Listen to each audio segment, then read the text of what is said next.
Hey everyone. So this next topic is about how to study for the USMLE Step 1. I noticed that this is one of the most common questions asked on all the forums everywhere. All the students that I've ever mentored or tutored, they always ask, how should I study for Step 1? What should I use to study for Step 1? And it's simple at the same time. You have to tailor it to the way you're studying and where you are in your phase of studying. Okay. Now, what do I mean by that?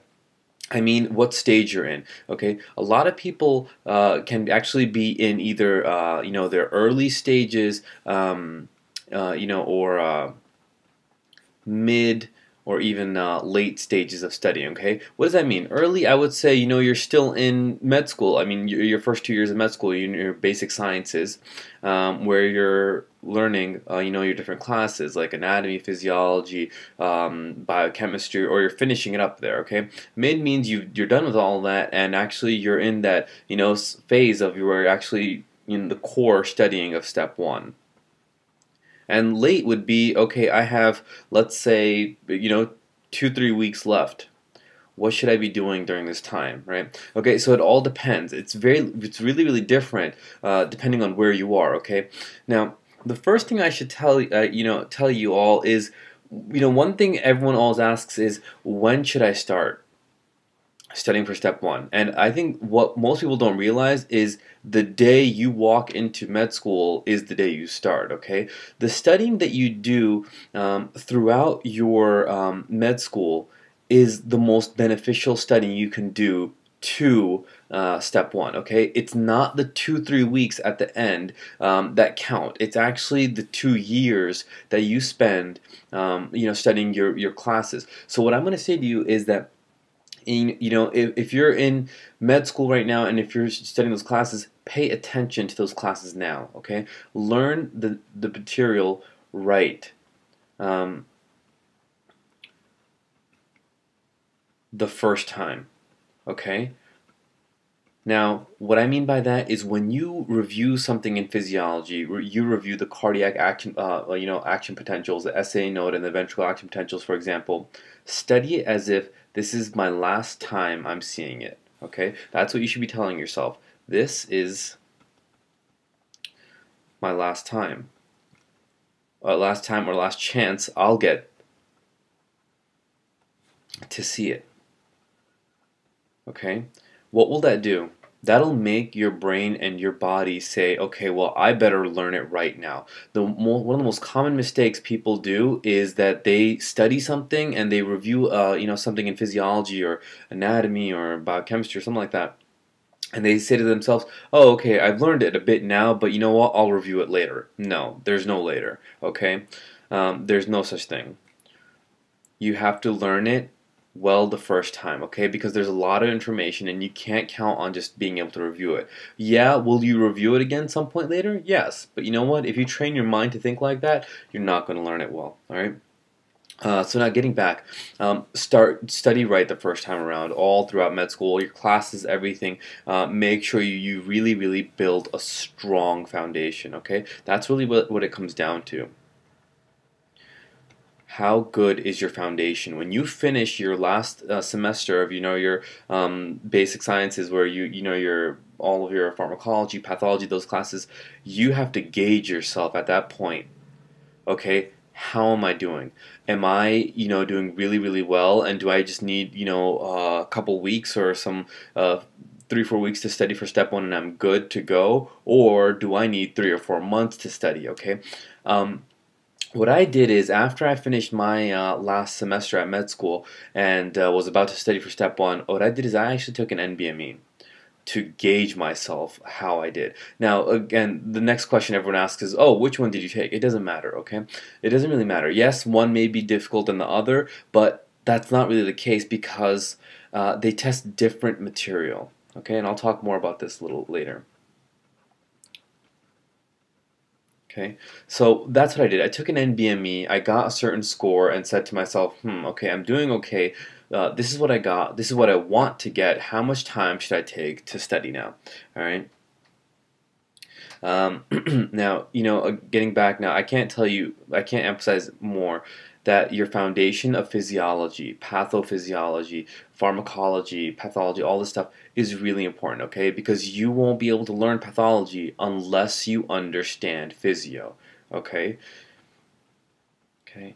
If you don't understand how the sodium potassium channel ATPases work in physiology, you won't be able to understand how digoxin works. Okay, that's just like one quick like random example that I'm giving you. You have to know your normal before you understand the abnormal, okay, which is pathology.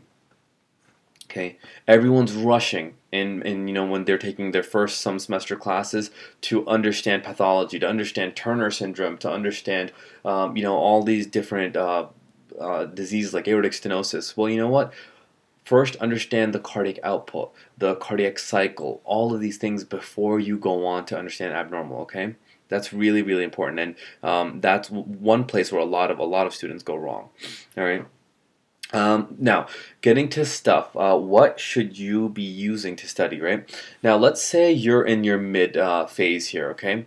We talked about, you know, your basic sciences early on, foundation, and, you know, how you should be using your school's books, you know, Kaplan, all these things in the early on stage. But what about the mid and late stages? What should you be using?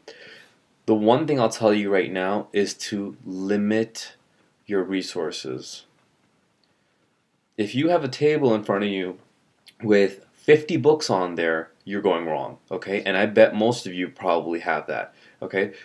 That is where you'll go wrong.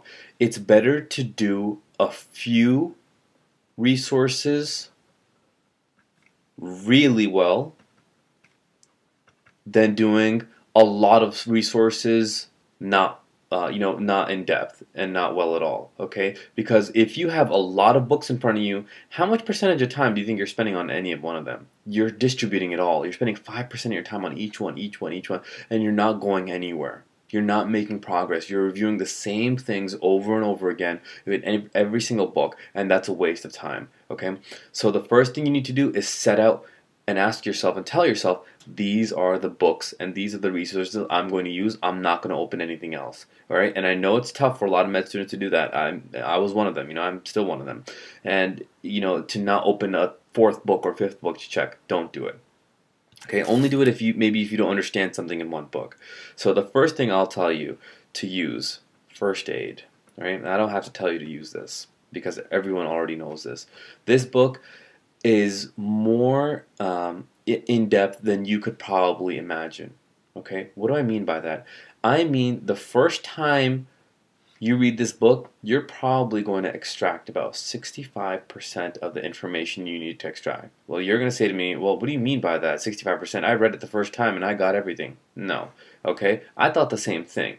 When I read it the first time, you know, and I took tests, I took NBMEs, I took, you know, different things on UWorld, I was getting a certain score. But you know what? When I went back and read it for the second time, you know, I extracted close to maybe 85% of the information. Okay, that's like 20% information that's in the book that you just overlook, and it'll only come to you if you read it the second time. Okay, you will. I promise you, there's very, very few people out there who can read it the first time and extract 85% of the information in there. It's really in depth. Every word, every sentence can be made into a question.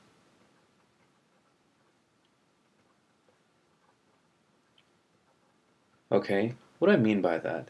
That I mean that you know, a lot of questions on UWorld, a lot of questions on NBME, a lot of questions on Step 1 are literally from first aid, where you can actually go back to first aid, look at those 3-4 words and say, wow, this is where the answer came from, and this is the answer right here. Okay, so don't dismiss, you know, a couple sentences, 4 words here, 5 words there. Don't dismiss anything. Don't say that this is not important. Everything is important. Okay, and anything can be a question. All right, so you know, first aid, you read it first time, second time, read it a third time if you can. Okay, and you know, you're probably going to be getting close to 100% here, and the third time when you read it, you're going to be telling me right now, you're probably going to be saying to me, well, I don't have this much time to be reading first aid. I can't read it 3 times. Well, the thing is, it goes like this. The first time you read it, spend a good amount of time. What do I mean by that? I mean, study each page carefully, read each word um, carefully, okay? I don't mean the second and third time don't read it carefully, but the first time really go in depth and spend a good amount of time in every single chapter, every page to understand everything. The second time you read it, do it a bit quicker, okay? Do it a bit quicker. Don't spend that much time on each page because let's face it, you don't have that much time to be spending anyways. And at the same time, don't waste your time going over the same information again. Okay, this is what I find students doing all the time. Is they read about the cardiac cycle. The first time, and they spend all this time and all this time in it, and then the second time they review it, they spend like the same amount of time. Don't do that, okay? You know something? You probably don't realize this, but think of the fact of you knowing that there's a heart in a human body. You know that fact pretty well, right? Well, you know what? You probably know things about the cardiac cycle as well as you know that fact. Okay? But you just don't realize it. And you spend the same amount of time going over the same cardiac cycle, spend the same amount of time going over Turner syndrome when you already know, it's the monosomy X, etc., etc. Okay? If you know something already, skip it. Look at it, read it, and ask yourself, do I know this already? Do I know it well? That if you do, skip it. Don't waste your time on it. Why? Is because you have to study a lot of other things. There are a lot of other things that you need to be studying, right? Now, the third time you read it, this is what I call rapid review. And this comes back to, the last 2-3 weeks of you studying. What I mean by rapid review, I mean flipping through first aid. Okay, every page that you go through, you're not spending more than, I would say, 15 seconds on any page. Now you're probably thinking, well, that's crazy. How can I possibly do that? You can do that, okay? And the intention here in this third read during the later stage here is not so much to memorize, but to review. It's just so that your brain can see the information and refresh. That's the whole purpose of the third review and the fourth review here. Okay, it's not to sit there for 4 hours on each chapter and study it. No, flip through pages. Just look at it. Look at it. You'll be surprised. You know a lot more. And I know it's hard because you're going to be flipping through and say, "Oh my God, I don't know this. I don't know this. I don't know this." Well, that's okay. Just put that fear underneath and just look at it. Just refresh yourself, and you'll actually be surprised. You actually do know it. All right, but that's just something you have to do. All right, now. Let's talk about some other supplements that you could possibly use. Now, what are some other books that you should be using? Well, Golgin is one of them, right? That's one of the most useful books I could possibly think of for step one, okay? I actually personally read Golgin, I would say 2.5 times. And again, I know you're probably thinking, that's way too much time for me to be spending on, a book like that. It's way too much time. Well, it's not, because it's really, really useful. Okay, and the first time you read it, again, it's going to be really in depth. It's a really detailed book, and I know it's a lot to read. Okay, but really, Golgin is one of the books that you should be reading during your med school. Should be read during your pathology classes. During when you're actually studying, for it, and you have like a lot of time. You won't be able to read this book in a matter of, a week. This book is actually something that you have to spend weeks on, and do it right the first time, okay? And really, I can't tell you a better source for pathology than this book. I really found this book to be really, really helpful in a lot of the USMLE World and BME and on step one, okay? And again, I personally read it a little more than twice. I would say at least read it once. The second and third time you read it, okay, If you can, you don't have to read it all the way. Just review the blue side points, okay? You know, on the side of the page where they have all those, basically high yield notes. Just review those at least if you can't read the book. Okay, these are basically really high yield points, high yield questions. Okay, and again, when you read these blue side points, don't just read them. Make questions out of them. Okay, that's a skill that I learned, too late actually. I should have learned this earlier, is that you should make questions as you study. When you make questions, you get into this mode of designing questions yourself. You understand how the test makers make questions, do it yourself.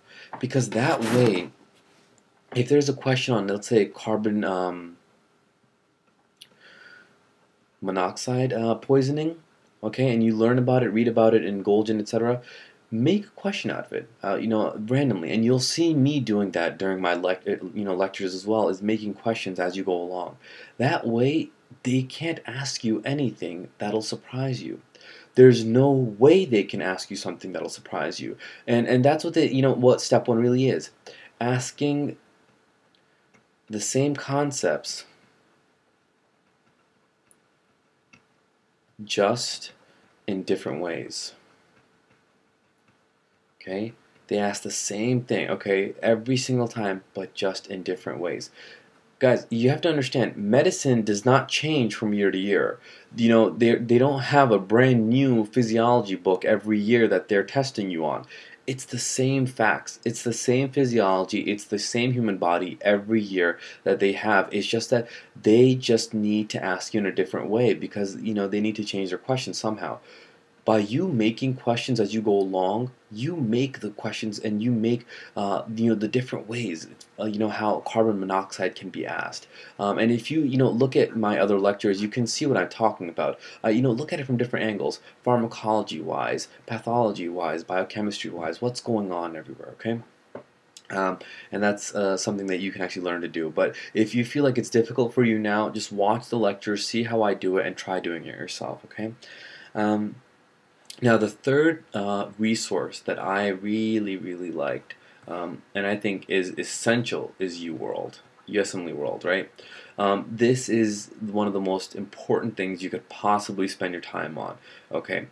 The first thing I'll say is, people ask me, there's so many other, Q banks out there, like Kaplan, Q Bank, etc., etc. I've spent some time doing them, but I don't know as well as about them as I know UWorld. I'll tell you one thing though, your time is best spent doing UWorld. Best spent doing UWorld, okay? And now I mean doing every question at least twice. Okay? Do every question at least twice. Now, how can you do this? When you do UWorld, okay, and you make your exam test, mark questions. Mark them, okay, and say, oh well, this question I feel like I'll forget. I feel like I'll forget it. Mark it. That way you can go back and redo it. Okay. Now, UWorld, should be the place where you're spending time. Again, I know a lot of students who sit there doing UWorld. Some part of their day they do Kaplan, Q Bank, then they do, the first aid, Q Bank, etc., etc. That's a waste of time. You're spending so much time, on these random other questions. Yeah, I know you're doing questions in different ways, but really focus on one way. Okay, just one UWorld bank. Do it well. Do it right the first time. Okay. That's really one of the most important things. The other thing is, our Kaplan videos. Okay, these are actually pretty good for a lot of subjects, especially physiology. Okay, and I know they're long. There are a lot of videos that you spend a lot of time doing them, but it's actually worth it. Would I be watching Kaplan physio videos a week before my test? No.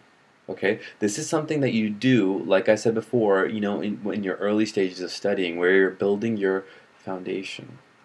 Okay, that's when you're watching these Kaplan videos. It's when you're building your foundation. That's when you review physio. The neuro videos are really good too. And biochemistry is good. And a lot of them are actually good. Um, but that's actually a really good resource. Um, Now, the other thing is, well, what about, let's say, cell bio? What about neuro? What about all these other subjects? How can I study them? Because there's not enough of that in first aid. There's supplemental sources. Okay. Now, especially for cell bio, they have that that cell bio book, the high yield one.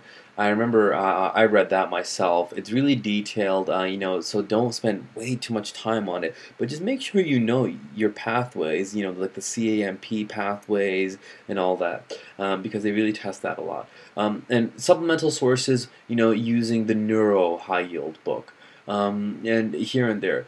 Use it to your discretion. Look at what subjects you feel you're weak in, and then use another smaller book for it to supplement it. All right.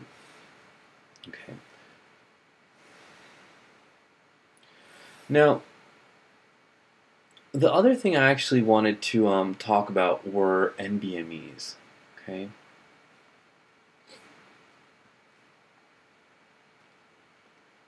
Now, this is one of the biggest things that people always, confuse themselves about, is that when should I take them? How, why should I take them? Okay. The first thing I want to say is that, most of you probably have taken NBME. Do not let them demoralize you. Okay. Because a lot of times students will take an NBME early on and not do well. Okay. Or not do as well as they'd like to. Do not let this demoralize you, okay? The NBMEs are not designed to tell you, what score you'll get.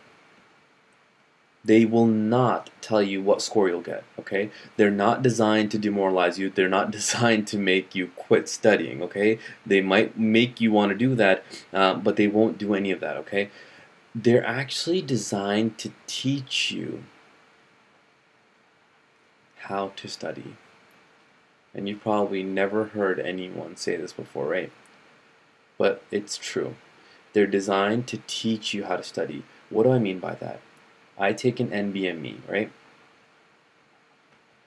Let's say on April 1st.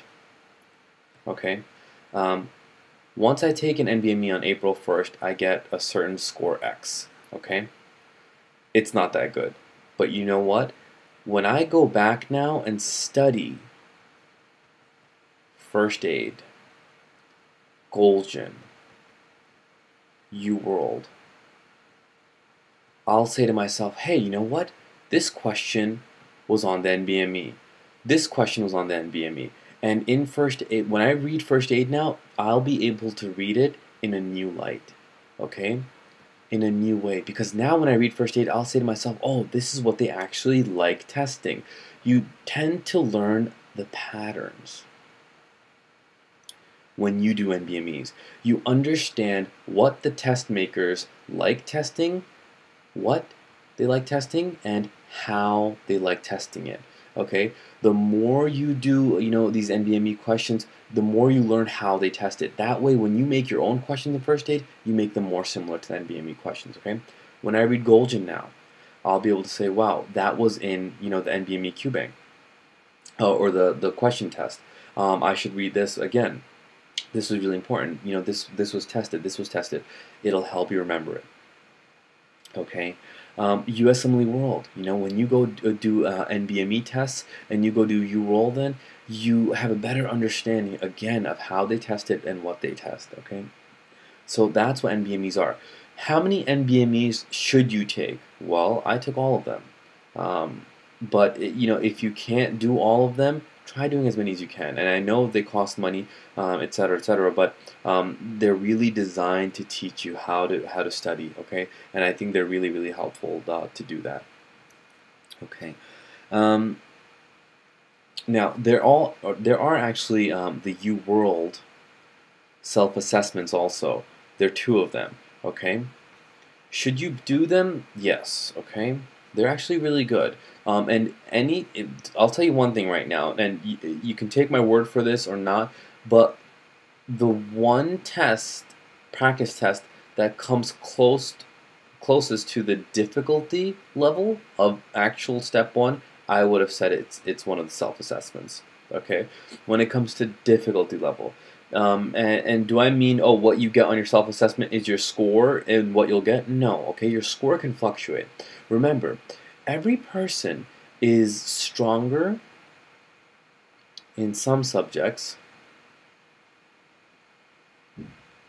and weaker in some. Okay, let's say I'm strong in Path, Physio, Farm. Okay, that's student A.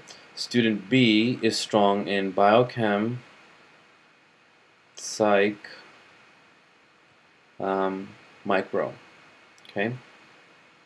Now the thing is when you get your test, yeah, it'll be a combination of all these different subjects. But you know what? What happens is on the step, on step one, you tend to get more questions in certain subjects than others. Student A has a probability of getting a test filled with Path, Physio, and Farm, but you know what? They have a probability of getting a test filled with Path, Physio, Psych, Micro, etc., etc. Okay, they might not get Farm as much as student B might get Farm. Okay, so it's really, that's what it is. It's a roulette game. Okay, you never know what subject they'll go hard in on your test. Okay, so that's the reason why you have to study everything. Every subject, you have to study it. Okay, you can't skip out on subjects because what if you skip out on psych and you get 10 to 15 questions on your test about psych, which can happen. Okay, so you have to make sure you study everything. All right. Now again, the self-assessments on UWorld, there are two of them. I would do these closer towards my real exam. Okay, for two purposes. One, to give you an assessment of whether or not you're ready. And that's one of the biggest questions everyone always asks. Am I ready to take this test? Use the self-assessment to tell you that. Okay, take it 2 weeks before your test, 3 weeks before your test, and if you get a passing score or a score good enough to say, okay, what, I can go ahead and do this, then go ahead and do it. If you are 2-3 weeks before your test and you fail the self-assessment, do not go ahead and take your test. You will most likely fail it. Okay, unless you pass the self-assessment, I really don't suggest you go and take the test. Okay. Now, getting back now to the overall picture. Now we talked about all sorts of different things, but I think the one thing that you all have to remember, is limit your resources. Okay, choose your books, your etc., your Q banks from the beginning, and stick to them. Do not change your plan in the middle unless they're really not working and you're not doing it right. Okay, unless they're really not working, then change it. But make a plan, make a timeline, and say, okay, you know what? From this month to this month to this week, I'm going to study physio, micro, etc., etc. Make a plan. Always make a plan, a timeline. Okay, that's the most important thing. And in this timeline, stick NBMEs in the middle. Do not stack all the NBMEs at the end. Because you know what? You wasted them. Why? Is because, like I told you, NBMEs are designed to teach you how to study. Okay. This other thing, I want you to remember is to make questions like I do as you go along. Really important, okay? Making questions as you go along. And that way the test makers can't surprise you in anything you do. And in any question.